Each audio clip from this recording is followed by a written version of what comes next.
4 বছরের মেডিকেলের জন্য 6 বছরের মেডিকেলের জন্য এক বাপ তার ছেলেটার জন্য মেয়েটার জন্য কত লক্ষ টাকা খরচ করছে, তার কোনো কুল কিনারা আছে মিয়া? তো আপনি পড়ান, কোনো অসুবিধা নাই, কিন্তু আপনি আপনার বাচ্চাটাকে আল্লাহর কোরআন থেকে বঞ্চিত করলেন কেন? নামাজ থেকে বঞ্চিত করলেন কেন? 2টা সূরা পড়তে জানে না, একটা আত্তাহিয়াতু শুদ্ধ করে বলতে পারে না, একটা দোয়ায়ে কুনুত পড়তে জানে না। একজন মুসলমান বেটা, 40 বছর বয়স, লজ্জা থাকা উচিত বেটা, ওই বেটা শরম থাকা উচিত বেটা। কার জমিন খাইতেছো, কার আসমান ভোগ করছো, কার দুনিয়া ভোগ করতেছো?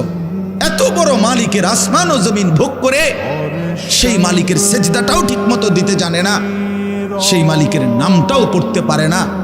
এর চাইতে লজ্জার কি হইতে পারে বলেন বাবা? অপমান কি হইতে পারে? আল্লাহ আমাদেরকে বিবেক দান করেন, আল্লাহ আমাদেরকে বিবেক দান করেন।